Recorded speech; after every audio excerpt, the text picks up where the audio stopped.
information. So today we're going to talk about the West Virginia partnership specifically. And, you know, this work started many years ago when we were working with the department with Simulated Workplace when it was new, and, you know, understanding that the culture of Simulated Workplace had changed, the structure of Simulated Workplace had changed, and we were doing some efforts, you know, in classrooms in general around the culture of a classroom, the culture of the school. And we found that this really aligned specifically to the Simulated Workplace changes. So we put together a survey, and that survey is based on looking at how empowered and engaged students are in their learning. We then, through that work and through this project over the last 5 years, have developed a resource for educators on evidence-based practices and strategies around culture. We have co-designed some activities that will help Simulated Workplace teams interpret their school culture, and then developed resources for a workshop series, and we will be sharing more information on all of these with you today. So I'd like to talk a little bit about our West Virginia partners, because certainly this work would not be possible without the faces that you see on the screen. As I know, you are all familiar with Clinton Birch and certainly Tim Elliott and James Coble, but they have each been very, very helpful to us in, you know, helping us connect to you, helping us be sure that we're staying on track with things that can really be helpful at the school level as you're looking at culture. Even conversations, you know, through COVID of how we could take the resources that we have that are evidence-based and better put those together so that they could be helpful to you as you would begin to implement some of these things to improve school culture. So certainly, you know, the partnership has been going on, you know, for quite some time. And we're just very grateful for the opportunity to work closely with them to make sure that, you know, we are staying connected to what's important from the Department of Education perspective, but also staying on track with what's important in how we work with the schools in the Simulated Workplace program. So a few things about the webinar today. Our goals are on the screen and you can see those, but I'd just like to talk through each one of these very briefly.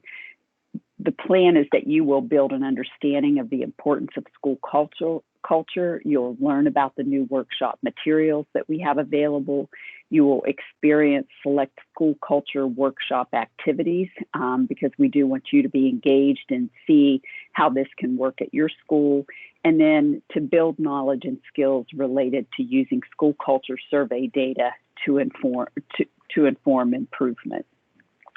So the outline for today's session, we will go through the workshop series, talk a little bit about school culture, and I'm thinking that that will be familiar to many of you as we've been having this conversation, and we want to continue to make sure that we're all focused on the same definition of school culture, but some of that may be familiar to you. We'll talk a little bit about the survey. It's been a while since we've done those.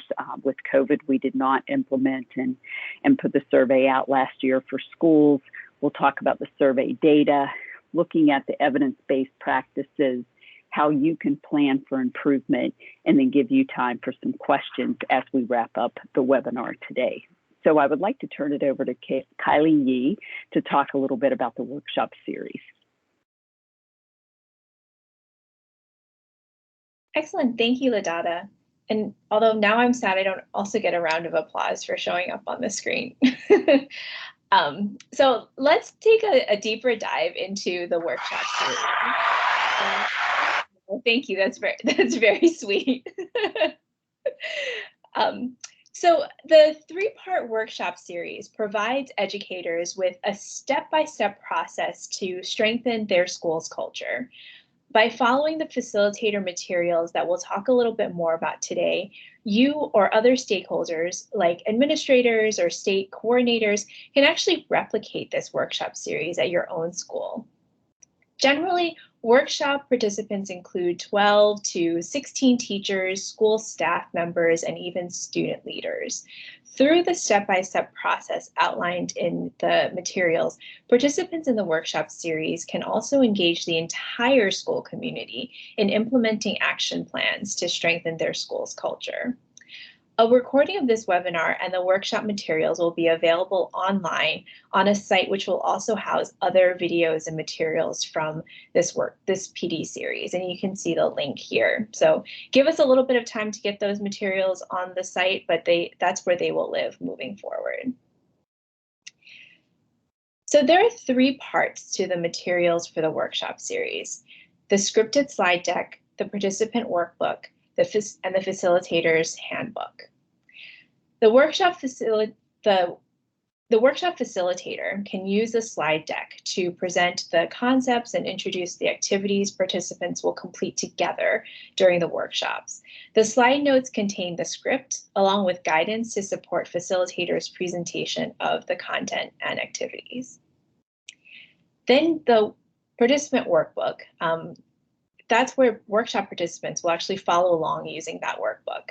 This document summarizes the information presented in the slides for participants to reference. It also contains instructions, prompts, and space to actually take notes for reflection and discussion activities while the participants are completing the workshops. The participant workbook is designed for participants to read to themselves and in groups, although facilitators may prefer to read some of the content aloud. And finally, the facilitator's handbook contains the full participant workbook with additional instructions for actually how to lead the activities. Facilitators will use their handbooks when guiding participants in using their workbook. So all 3 of these pieces kind of work together in order to help successfully facilitate the workshop series. So as I mentioned above, the workshop series is broken down into 3 parts. So let's go over each of these parts right now in a little bit more detail. So workshop 1 gets participants interested in improving school culture and introduces them to the school culture improvement cycle. When using the workshop materials, you will start by introducing the topic of positive school culture, its importance, and how school culture has been measured using the annual school culture survey. Then you'll introduce the steps involved in the improvement cycle and have participants identify who will lead, who will participate in the improvement cycle. Basically, the purpose of this first workshop is really to show participants the importance of the work, get your colleagues engaged and excited, and help them prepare to initiate their school culture improvement cycle. In workshop 2, participants get to actually work with state and their own school levels school culture survey results. So probably the most interesting of the workshops. Through various activities and examples provided in the workshop materials, you will guide participants through interpreting the survey results and give them the opportunity to actually practice using the data effectively and accurately before selecting a priority area or areas for improvement. And then finally, in workshop 3, that's where people really dig into the heart of identifying priorities. You will guide participants to select and agree on an aspect of your program or practice that they would like to strengthen. Participants will explore evidence-based practices after talking about why evidence even matters and introduce them to the educator guide, which breaks down 5 evidence-based practices that could support your school's improvement efforts. Now I'm going to turn the presentation back over to Ladata to get into a little bit more detail about some of the key content covered during the workshops and give everyone a taste of some of the activities. Thanks, Kylie. So what is school culture? And that's what we really want to focus on to get started. Strengthening school culture is the driving force behind this workshop series, and I think very important to the driving force of successful schools. You know, the school culture is such an important piece, and that's what we'd like to talk a little bit about to be sure that, again, we're all on the same page, and that will help you to better understand this workshop series that we put together. So school culture is the beliefs, attitudes, and behaviors that arise over time from how people treat and feel about each other, as well as how the school community faces challenges and celebrates success. Everyone in a school community contributes to the school culture.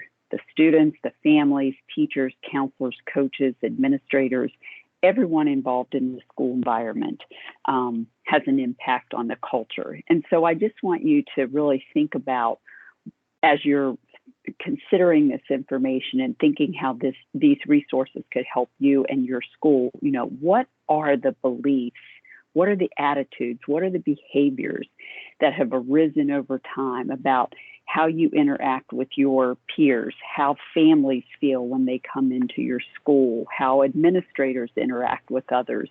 What does that culture look like? And I think that this definition really sums up what we're talking about when we think about school culture. I think it's important for you to note that everybody in the school community helps define that culture. And it's so important if we want to have successful and meaningful learning environments, and we want our students to be successful, which of course we do, that a positive culture exists. And no matter what organization we work in, it's easy for things to maybe not be as positive as what we might like. And things happen. A pandemic happens. Other things in our community happen. Teachers leave. Administrators change. And all of those things impact what that culture looks like. But by using resources that help you really focus on those things, I think you can find that you can really turn that culture around and make it positive. So why is it positive for students and for teachers? So first off, for students, a positive school culture is associated with the following: increased achievement, increased attendance, increased engagement and empowerment, and social emotional learning. And for all of us in education, whether you're an administrator at a simulated workplace school or a teacher, or if you're a teacher, I've noticed that there are some teachers from regular classrooms, elementary, middle schools that have joined us today. This focus area on culture is appropriate for all grade levels, all schools. We are specifically looking at simulated workplace, but when this work began, it was really for schools in general. So I just want to note that, it's important for any school that has chosen to be on today. And I think that can be very helpful to any school at any level. So again, as educators, all of us want those positive things for our students: increased achievement, attendance, engagement, and empowerment, and then also social emotional learning. For teachers, it's equally important. When you think about the number of hours a teacher spends at a school with her students, we want to make sure that teachers feel that they are in a positive culture. So this positive culture work, is associated with increased job satisfaction, commitment and collaboration. Those are all important pieces. And so you can see, if you just take this one slide and put all of these things together, how important this work is, so that we have those increased different areas for students and for teachers. So I think, this slide, out of all of the slides, really helps us understand why this work is so important. So let's continue to look at the school culture and think about how we can cultivate a positive school culture. So a positive school culture arises from high expectations for students, intentional and meaningful staff relationships, trust and respect for student family voices, and an openness to constructive criticism.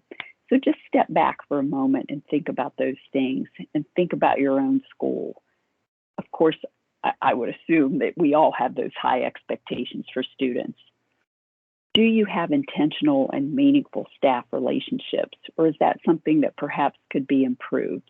Is there trust and respect for student and family voices? Is there an openness in your school to constructive criticism? All of these things, based on the research that we've done and the things that we know, certainly impact how positive a school culture can be and how you can cultivate a more positive school culture. So on the next slide, we would like to ask you to think about that a little more deeply. So I said, let's think about it, but now we really want to start getting you involved and asking you to think about the school's culture. So we're going to do that together now. And so we have an activity, and Kylie and I have done this in person with a school, and it worked very well. So I think that you will find this kind of enjoyable.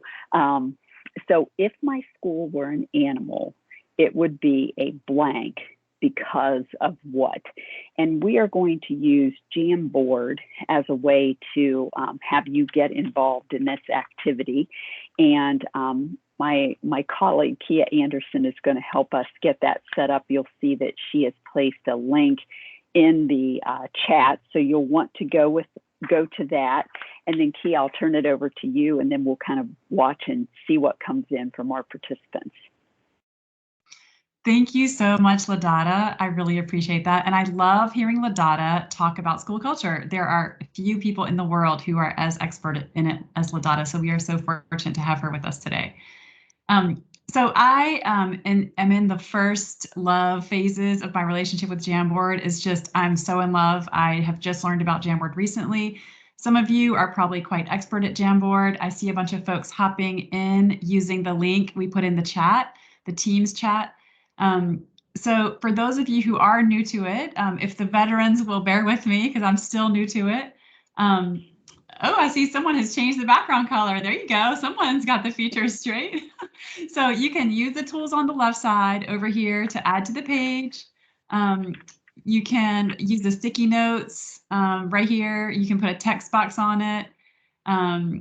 You can drive things around the frame. I see someone is in there doing things.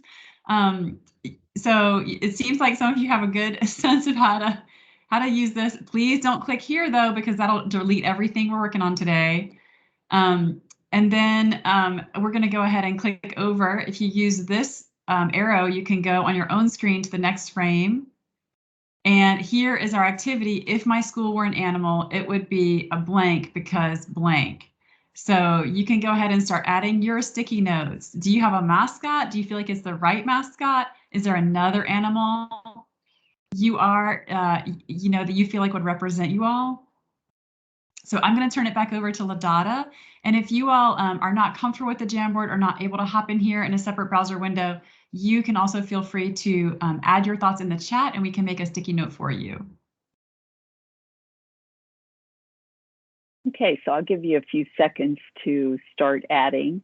And as she said, if you're not comfortable jumping out and going to this page, just please add in the chat and we can place the sticky note in there for you.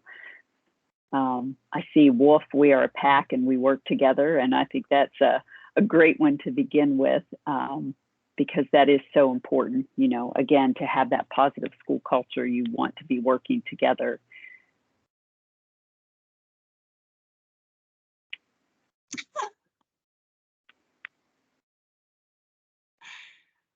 LaData, I love this new example. Platypus.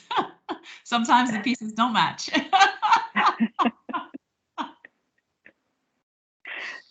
I think we all recognize that feeling. An octopus. We have a lot going on, but we are, oops, it's moving on me, but we are one cohesive unit. Pretty positive responses so far. But, the truth is, you may not always be that octopus, right? There may be days when your school is struggling and you don't feel like you're a pack and that you aren't working together. And it's quite possible that the pandemic and not being able to be in one place together has impacted how you feel about your school or how your school's been able to work together. And that may be in a positive way as well. So a wildcat because we are a little wild. I'll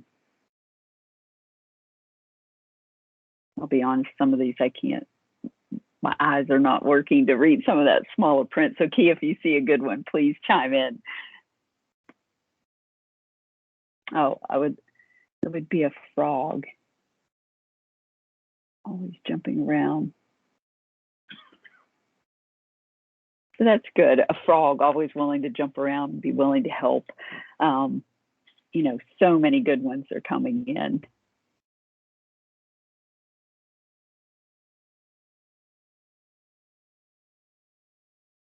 It would be a gnat because we are always around and making ourselves known. Good. Quite the variety of responses. And I don't see any coming into the chat, so I'm assuming that most of you were able to get into the Jamboard, and it does give us a nice way to get you involved in the presentation. A crocodile. Sometimes we are just a, whoop. Sorry, I was trying to size that one on top of the person.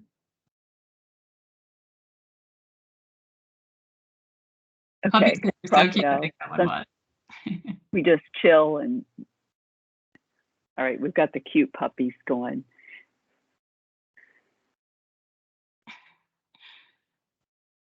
So I think this is really, gives us an idea. I know that I haven't mentioned all of them, but, I think this is a nice representation of how you feel about your school. And I think while it may seem like a kind of a silly activity, it really does help you to think about what that culture looks like in your school. And I see that we have one that came into the chat, a bear, because we have a warm and cozy environment and relationships.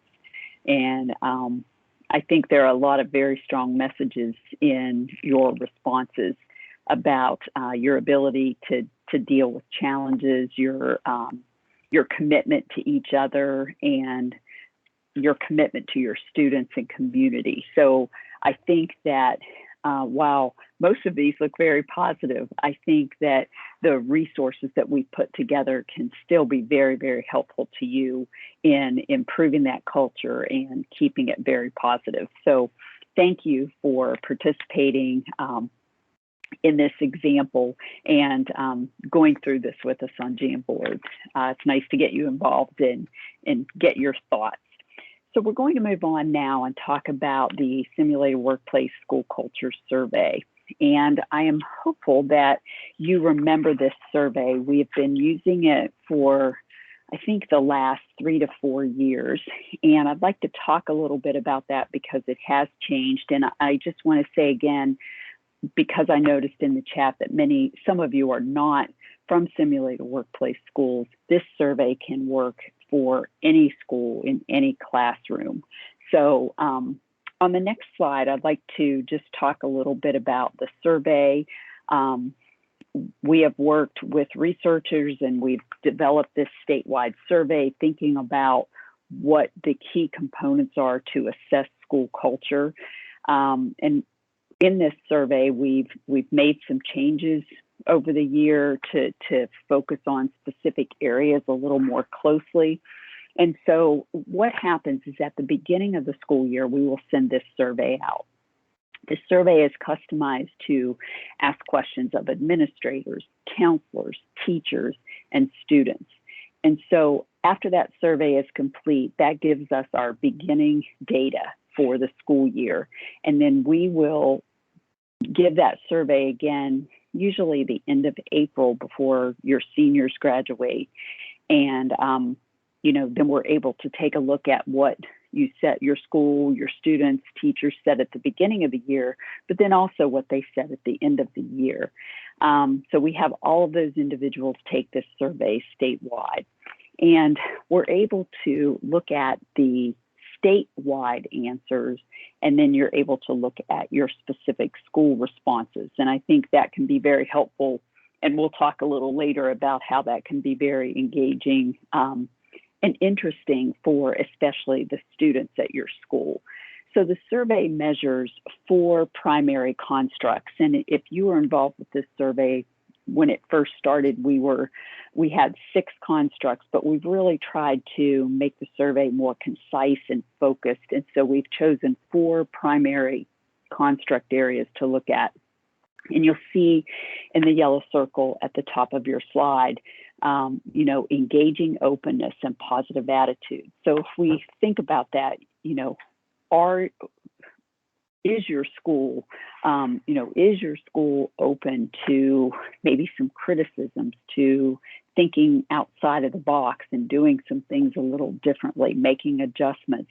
Is there a positive attitude in your school building? Do people feel happy when they come in to go to work every day or to learn every day? The second construct that we look at is student engagement and student empowerment. We really began this survey looking at how engaged our students, but then we realized it's really about more than that.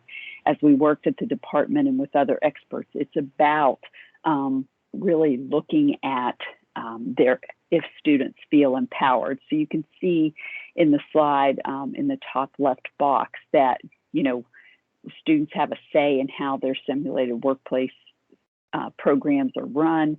They can take ownership of their learning process. So those are some of the things that we look at in that engagement and empowerment. If you go across the chart on the top right, we're looking at goal setting and action planning. Do students' courses help them set and achieve goals? Does the school have goals? Do they have an action plan of how they want to make things happen? And so that's the second construct. The third, I mentioned at the bottom left, engaging openness and positive attitude. Students feel comfortable learning unfamiliar things and they find their work to be meaningful. And then the last construct area is collaboration.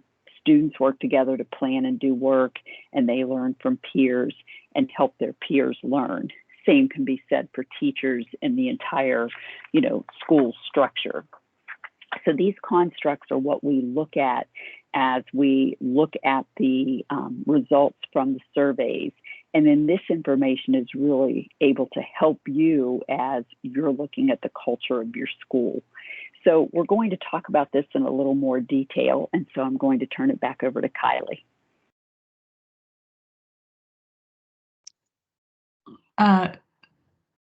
LaDonna, if you don't mind, I'm going to hop in at this point. I'm sorry, Kia. That's fine. I would be happy for Kylie to cover this part, although it is pretty fun. So I don't know if I'm willing to hand it off. So thanks again, LaDonna. I have to say, I have not been involved in this team as long as some of my colleagues. And to be able to develop with the team these workshop materials, I really had to get my head in the school survey. And I started to think about myself as a survey participant. And I realized that I'm not that excited about taking surveys unless later I get to see all the results, because you just take it and then sometimes it just feels like it disappears in the world.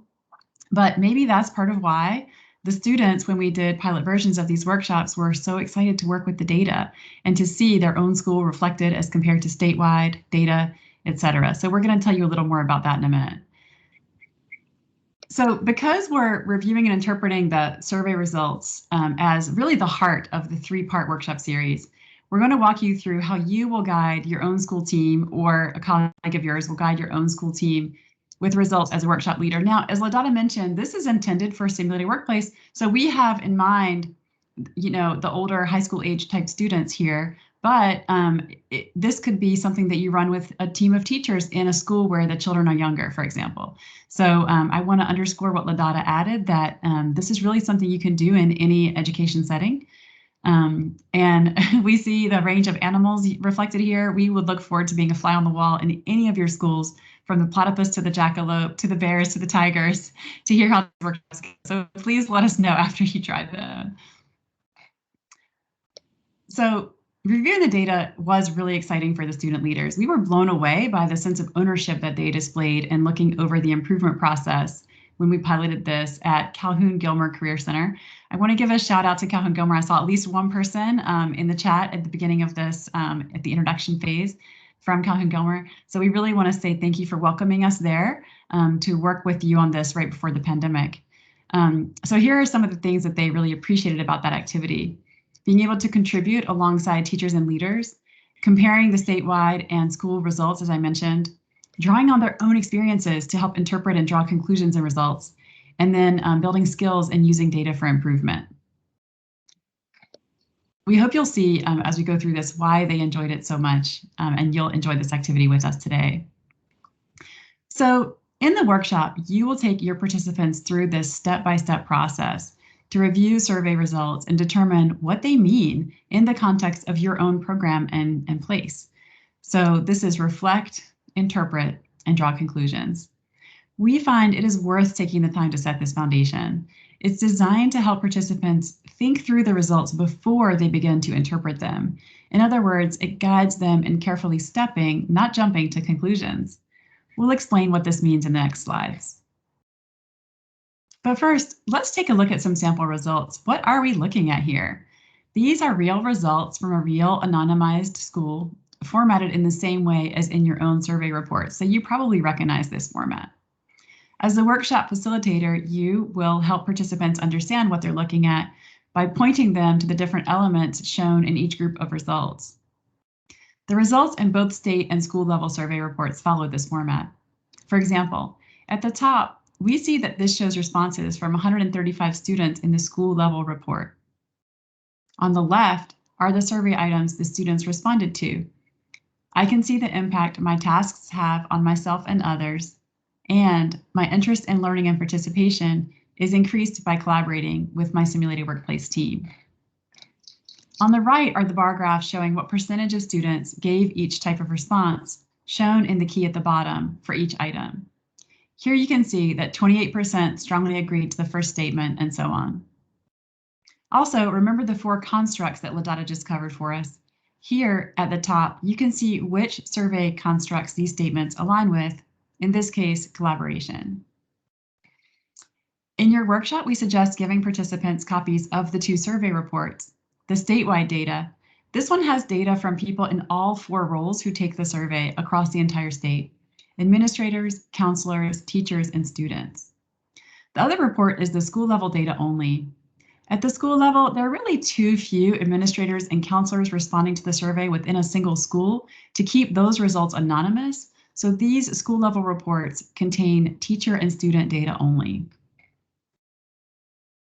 Going back to those 3 steps we just took a look at in a minute, let's start with that reflect phase. You will focus on helping people make factual statements about the data, such as 65% of students said such and such, or 25% of teachers reported such and such. This step helps you check that everyone in your school team is reading the results in the same way. It's important that in this part of the process, participants don't yet try to interpret or make guesses about why the results say what they do. It's equally important that the factual statement does not make a judgment about whether the result is positive or negative. We all have assumptions based on our day-to-day experience, interacting and working with our colleagues and students. This step helps participants intentionally set aside assumptions based on those experiences and be as objective as they can about what they see in the data. You'll be able to acknowledge in a little while that their experiences are important, and you'll be able to ask them to draw on those experiences. But for now, you're asking for just the facts, ma'am. Here's a factual statement about the first item shown here.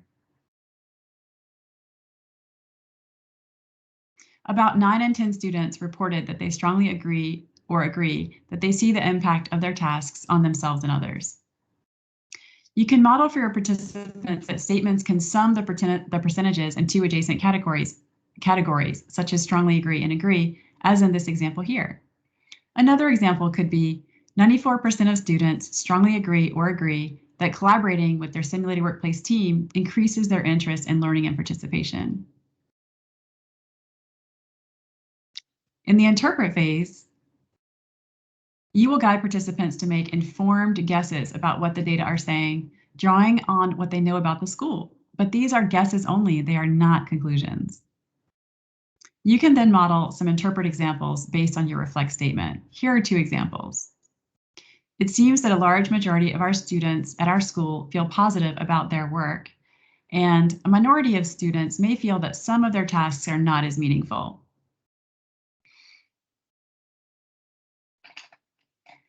After reflecting and interpreting, you can then begin to draw conclusions. In this step, you'll model using because statements so that relationships between the conclusion and the results is clear. As your participants draw conclusions, this is when you can prompt them to consider how confident they are in those conclusions. For example, Maybe there are students at the table from some of your programs but not others, or in some grades but not others. Those present may want to hear from students in other programs or grades before drawing conclusions about all students' experiences. Here are some examples of conclusion statements. A large majority of students feel positive about the work because the tasks in most of our programs are relevant and engaging for our students. A small number of students may not see the impact of their tasks because some tasks do not feel as relevant or authentic. It's at this stage that participants draw on their perspectives and experiences to guess why the results say what they do. In the second example here, we're guessing that some students don't find their tasks meaningful because they don't view them as authentic to the career they're training for. It could be instead that these students don't find them meaningful because they're just following directions and they don't have a say in how to complete the task, or because the task doesn't give them an opportunity to collaborate and they appreciate when tasks do let them collaborate. Drawing conclusions puts the results in the context of people's experiences in your own building. As soon as participants draw conclusions, they may be tempted to begin suggesting solutions right away. Pausing to consider how confident they are in those conclusions can help them understand that they may need to gather more information before they strategize or plan. Now we're going to head back on over to our Jamboard, since I'm still so in love with Jamboards, and do another little activity. So let me grab the Jamboard back over here from Julia. And if one of you, Julia or Kylie, could please put the link in the chat again in case we have some folks who have just joined us or come back. I'm going to just run through real quick again. Over here, we have our sticky note feature and our text box feature. And remember, you can use this up here to advance through the slides of the Jamboard, okay, to get to the one that you need to be on. So right now I'm on slide 3. So I see you all hopping in here. Great, thanks for joining us. And again, in case you just joined us, if you want to contribute, but you're not able to hop in your own browser window, you can put your contribution in the chat and we will try to add it for you. So this one just gives you, for your reference, the one we were just sharing on the slide. So it's important to me, or actually maybe we didn't have a chance to because I jumped in too early. Sorry, Julia. It's important to me to do well and participate. Okay, now this is a little bit benign, right? This is not the most exciting survey result to work with, but we're just choosing it today as an example for you. So, but do know that you're gonna be able to choose from your whole set of your results when you do this in your own building. So it is important to me to do well and participate, and you can see a majority of folks strongly agree with that, which is awesome. And then look, almost everybody else agrees. And then you just have a very small number of people who strongly disagree, right? Interestingly, we don't see folks disagreeing with this statement. There's just a strongly disagree, a few of them, okay? Again, this is anonymized results from the same school that we looked at on the slides. It's still 135 students who responded to it. And this the construct here is attitude and openness, okay? So now I'm going to go ahead over here so you can click up here. I'm going to advance to the next one. And if you all want to use sticky notes, you can add your thoughts under each column. Now, we put the examples that we went over on the slides here, so that's not about the statement we just looked at on slide 3. But if you all want to just go ahead and add your thoughts regarding this item here, it's important to me to do well and participate. What would you say would be a reflect statement, and then an interpret statement and a draw conclusion statement? And I see we have a very fast Jamboard user right here. That must be an expert Jamboard user. So let's give you all a minute to go ahead and throw your thoughts in there.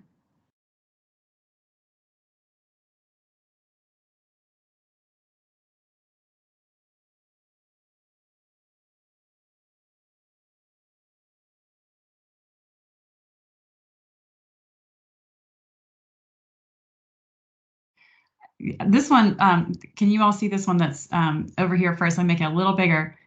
You know, almost everyone agreed it was important to them to do well and participate. I think that's a great example. It's a very basic factual statement. It doesn't add any judgment, right? It just reflects what's there. And I think most people would agree that's very positive to see that in your results, but this is not the time to comment, right, if it's positive or negative. So I don't want to be jumping the gun there. Yeah, the majority of students want to do well.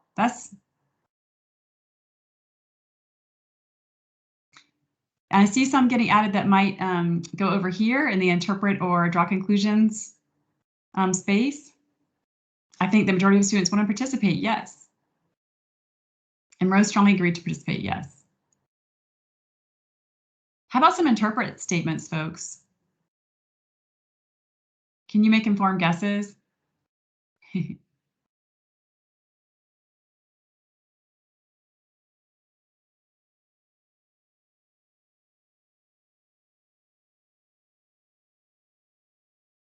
Yes, most people see themselves as valued participants.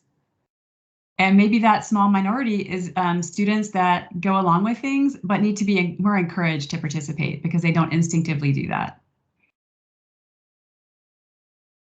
And how about draw conclusions? Now, drawing on your own experience and your own context, just as you did in the animal activity we did a few minutes ago, what would you say is the because for your own school?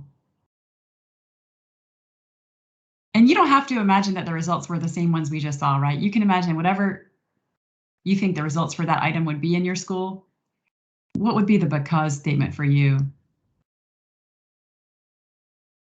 Why do students want to do well and participate in your school?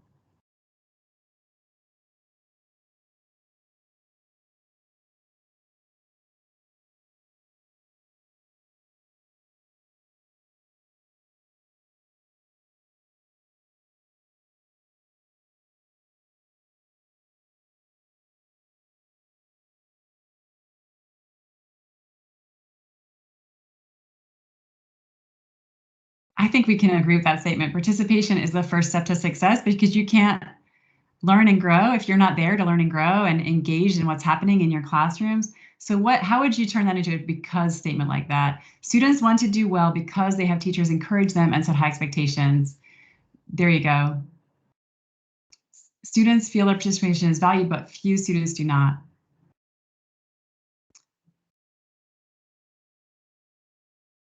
Maybe they want to participate in simulated workplace because they learn more by doing, and it has a very hands-on program, for instance. These are great examples.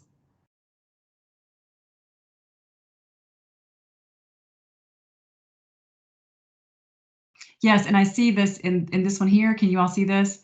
It is important to reach every individual and student's needs. But first, we're going to think about why some students might not feel valued and why some do. What problem are you addressing there in order to reach every student's needs?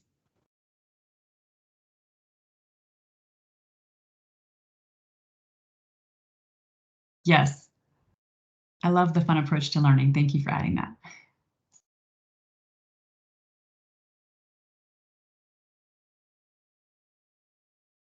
Yes, students are more motivated to participate when they have a voice in how things are done, particularly in simulated workplace, but probably across all contexts, right?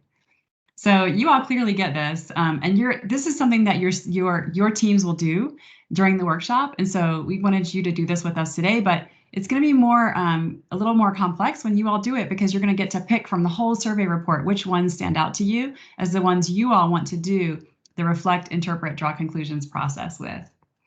So thank you so much for jumping in there with us. Feel free to continue to add when we start returning to the slides here in a minute.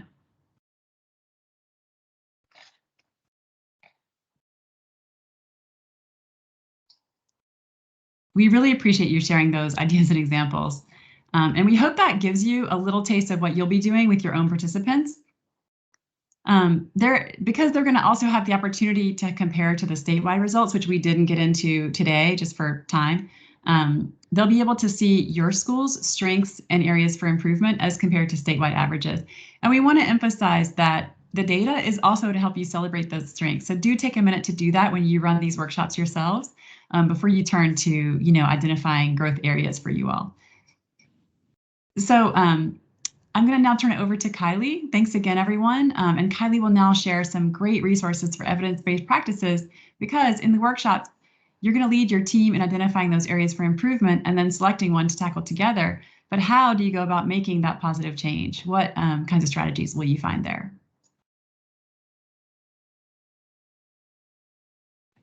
Exactly. Thanks so much, Kia. So we wanted to talk a little bit more about this great resource that we put together in collaboration with the West Virginia Department of Education. And it's we call it the Simulated Workplace School Culture, and a Guide for Educators. And it contains kind of concrete evidence-based strategies and steps that you can take based on the needs, the area of need that you've identified through your survey. So let's talk about this guide a little bit more right now. So as we've described kind of throughout this webinar, in the workshops, participants learn how to analyze the data, and you'll take them through the same steps that Kia just took all of you through.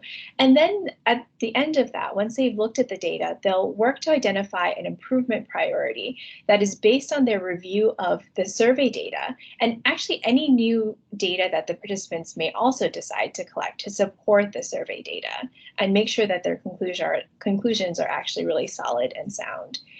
So once participants have a handle on the issues that the school faces, the workshop guides the participants to select an improvement priority. We won't show you the selection process today due to time constraints, but once a priority is selected, participants would then brainstorm some possible changes they would like to make based on what they're seeing in their data, and obviously in what they know about the school as well.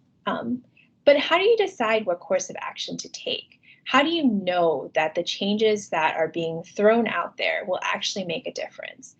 So that's where evidence-based practices come in.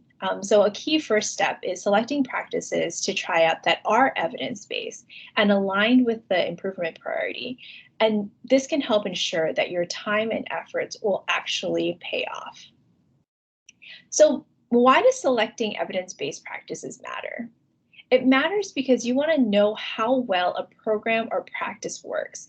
You all have very limited time. There are probably very limited resources at the school. So you really want to make sure you're selecting a program or a practice that research has suggested will actually work, and will work for whom and under what conditions before you adopt it, while you're adopting it, and after you finish it. Evidence is really critical at all stages of improvement work, including in the process of selecting practices to implement. So once workshop participants have selected a priority, once participants, I should say, have considered the survey results, gathered additional information, selected a priority, they can actually use a resource, the Strengthening Simulated Workplace Culture, a Guide for Educators,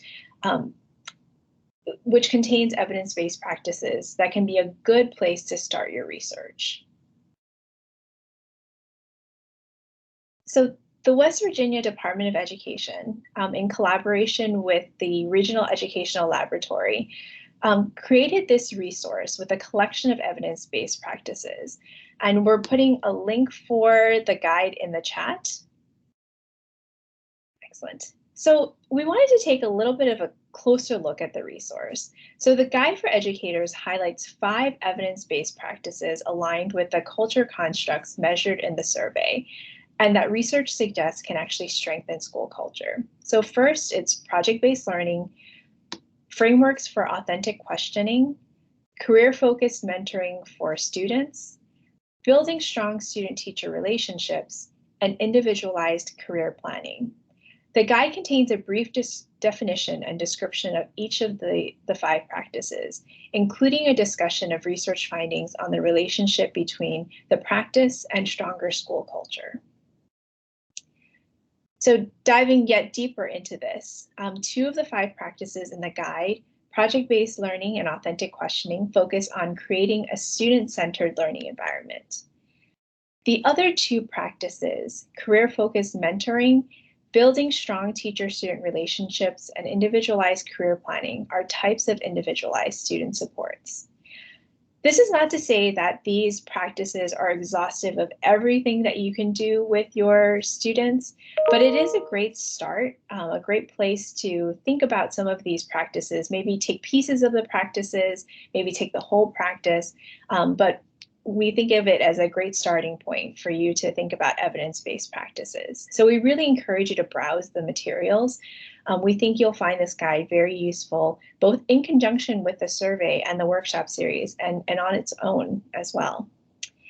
So I'm going to turn this back over to Ladada to discuss what happens after you've looked at the survey data, selected a priority area, and selected an evidence-based strategy or strategies to try out.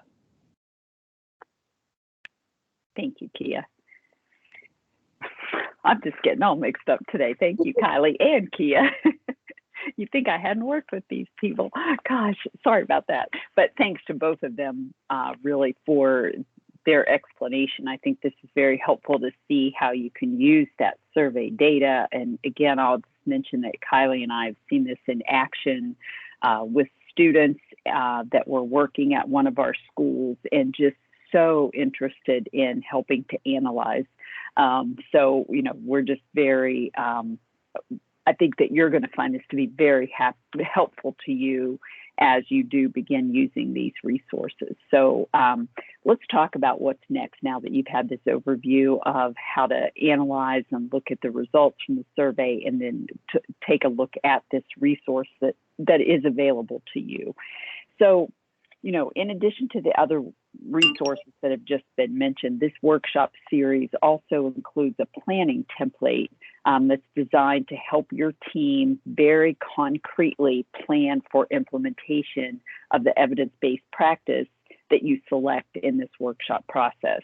The guide for educators might provide a set of possible steps to take, but the planning template goes a bit further, and that reminds the team to carefully delineate the steps. And I think, you know, as educators, we all know it's great to go through workshops and you have these ideas of things you want to do, but this document, this resource really helps you put things into action so that you have a plan for what you're going to do.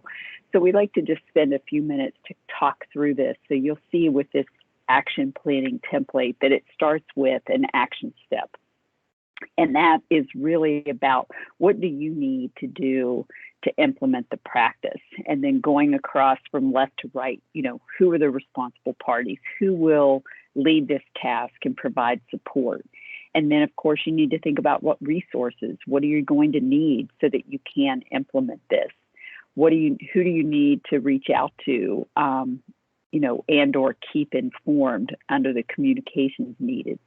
We all know working in schools that often there are layers of folks that we have to keep informed about what we're doing. And so it's important to have that written down so that you have this complete plan so that you can be as successful as possible. You know, put a time frame on this, you know, when should this step be completed? Measures of success, how will you know you've made progress on this step? And then what data will you use to measure that progress? So you can see that it's very specifically outlined. And let's walk through an example so that it will make even more sense, I hope, so that you can see how this can be used. So on this next slide, you can see that we are focusing on a specific example to show you how you could walk your way through this template. So here you can see that a team has selected a focus on developing a career-focused mentoring program to increase a student's sense of agency and empowerment. And, you know, we also will talk through the relevance of the task. And so I want to walk through this again, step by step, starting on the left. You know, the action step is, you know, what do you need to do to implement this practice? So learning about, again, the career-focused mentoring program in other simulated workplaces. How have others done it? That might be a way that you could frame this. The responsible parties who will lead this effort might be the assistant principal and a teacher. Of course, you would fill that in with the appropriate people from your team and the appropriate action step that you're going to take. But as you think through this, so you have this focus on learning about career-focused mentoring programs in other schools. The assistant principal and a teacher will take the lead. The resources that they need to do this are staff time, contacts at other schools who have implemented these career-focused mentoring programs and written materials on effective programs. So you just fill that in with the specific things that you know you will need to be successful. What do you need to, who do you need to reach out to and or keep informed? So other schools to learn about what they are doing and your internal team so that you can share, communicate with them to keep them updated on your progress. So again, these are just little items that if you get them written down, you get them in this action planning template, it really helps you to keep, you know, everything straight and make sure that you're doing everything that you need to be successful. And so when should this step be done? 3 weeks to gather information is an example, and then send an update email within 4 weeks. It really helps to have dates and deadlines, as we all know, if we really want to be able to implement a practice to improve things in the culture of our school. The measure of success, how will you know you've made progress on this step? A couple thoughts here would be to identify at least 3 examples of mentorship programs. Another would be to share clear, timely updates in email so that everybody understands what types of progress is being made. And then what data would you use to measure progress? An idea here is successful completion of items in the measures of success column, list the 3 identified programs and the updated email. So you can see that this action planning template really allows you and your team to spell out specifics and to put together a plan for how you can take action on implementing a new practice to improve the culture. So I think that this part of the resource is key, and you want to make sure that as you are working through this process, you're doing this workshop series, you're using these resources, I think this is the final piece that can really help you to be successful. So as we kind of come to a close with the primary information that we wanted to share, you know, we've talked about culture, we've looked at the resources, and given you some examples of what this might look like at your school. We would also like to have the chance to hear from you. So we would like to ask, you know, that if you have questions, we hope that you would type those into the chat and we will do our best to answer those questions.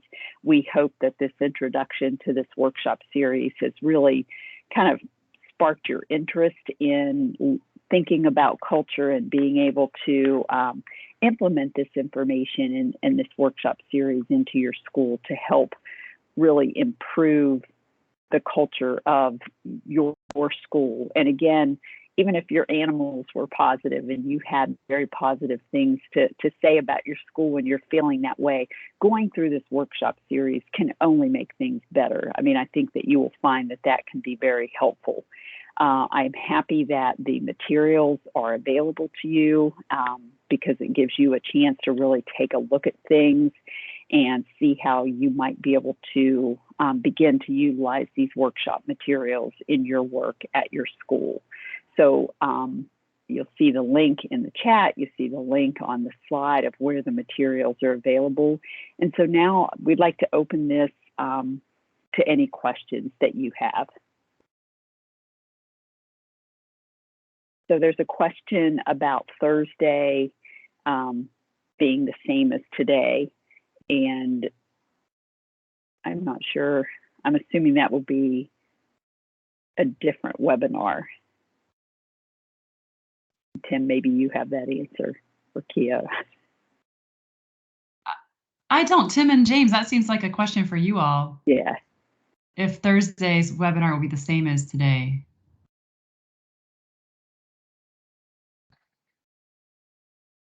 And yes, we will post the link for evaluation. Thank you so much for that reminder. Yes, that's very important. So I'm going to say that Thursday's webinar will be something different, a different topic. Are there other questions? Anything about the resources, about culture? Okay. So Tim and James will be running the webinar on Thursday.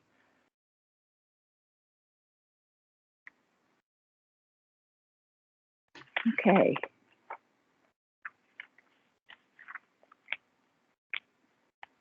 Thank you, Tammy. We're getting some responses, and you know, we appreciate you taking the time. We do hope that you will please click on the link to do the evaluation for this webinar. That's very important to us. You know, that helps us continue to be able to do this kind of work, and it's so important to us to hear what you think about the webinars and the content. So we ask that you please make sure that you click on that link. It won't take you long, and perhaps you could do that now before you sign off for the day, but we certainly value those evaluations and hope that you will take the time to fill those out. And we're still certainly happy to answer any questions that you might have.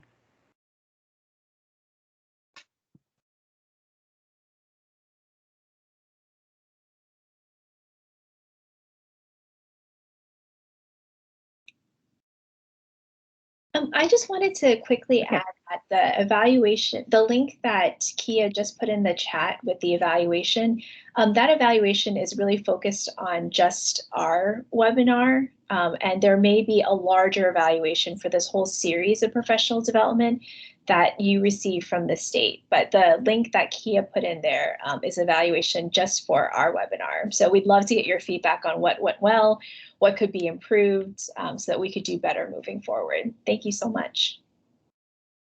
Absolutely. Great job. So we had a couple questions in the chat. First, James and myself. So the next Reboot Simulated Workplace will be a little bit different. James and I are going to kind of talk about our experience in the classroom, how we would handle it if we were going back into the classroom, talking about some of the amazing stuff that we've seen all throughout the state in the last couple of years. And, you know, we talk about things that we're doing, like with our podcast, where we're really trying to revamp the department. Things like the CTE talks that we're having every month, those have been really amazing. So continuing that and not letting this momentum of really turning stuff into virtual, really putting things out there to where kids can have access to them 24/7, and continuing these content to where kids can watch stuff wherever they go. I'm going to go ahead and stop the recording.